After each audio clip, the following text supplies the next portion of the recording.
Let us now continue to understand the time frequency representation. Specifically, we are interested to understand this term over here, which is ej omega 2 pi over n k times n. What is this sequence? Where is it used? Well, if you look at this equation carefully, which is at the synthesis, this is the sequence that we are interested to look at now. In the synthesis equation, it clearly shows that to reconstruct x of n, we are multiplying ck for different k's, multiplying by ej 2 pi over n times k n.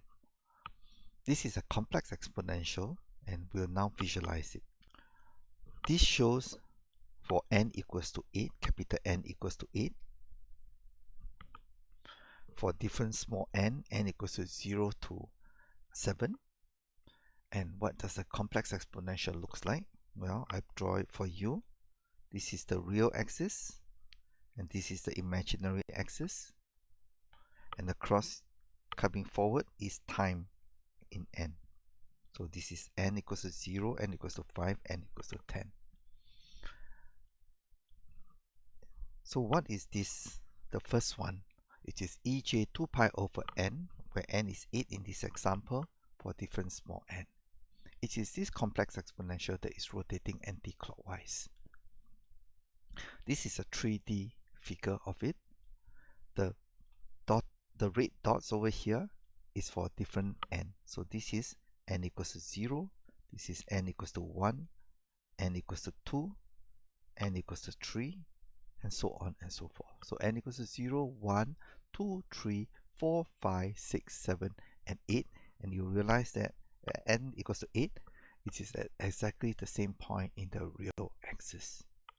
We can also visualize it in the real and imaginary part.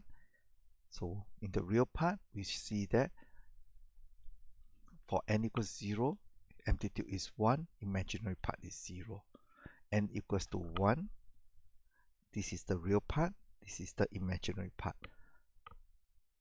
In fact, it forms a cosine for the real part and the sine for the imaginary part, because ej theta is equals to cosine theta plus j sine theta.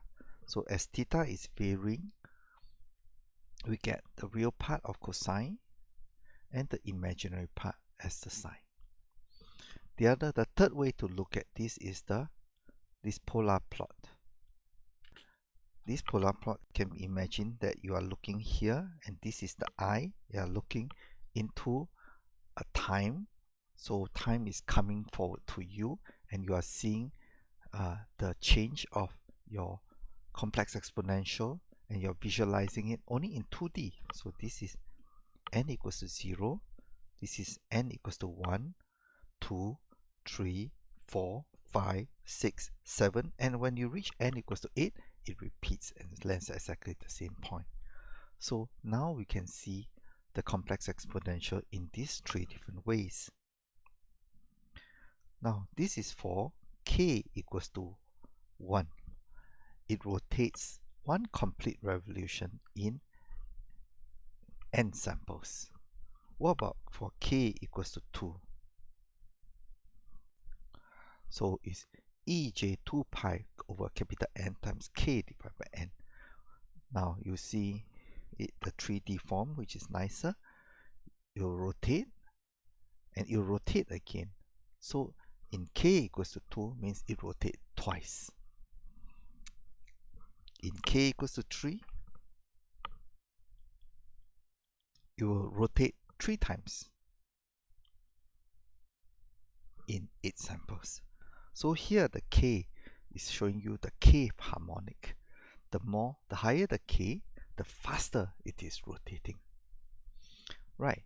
The other way is that we have shown that it is rotating anti-clockwise when 2 pi over n is a positive value. Why is this so? Well, all you need to do is to plot the real and the imaginary to see that as n grows, the real part becomes smaller and smaller as n grows, while the imaginary part becomes bigger and bigger. So you see, this is the real axis and this is the imaginary axis. As n grows, the real part becomes smaller and smaller, and the imaginary part becomes larger and larger. So that's why we are rotating anti-clockwise. Now we also see that when we are using this in the DTFT synthesis equation, it is CK multiplying by this. CK, remember, is a complex value. We can represent the complex value by the magnitude and the phase, where CK is a complex number representing by magnitude and phase. So A plus JB can be represented as magnitude and theta, where this magnitude is A square plus B square square root, and theta is equals to arctangent of B over A, where this is the angle and this is A and this is JB. So this is the magnitude and this is the phase. So theta is arctangent B over A, and this is the magnitude. Now when we use CK multiplied by EJ 2 pi over n kn, when we break it into the complex exponential notation, we can collapse the EJ theta to this, and we see that it is the magnitude multiplied by the complex exponential introducing the phase shift of theta. So that is why magnitude and phase shift is the important plot when we are doing the frequency representation. Thank you.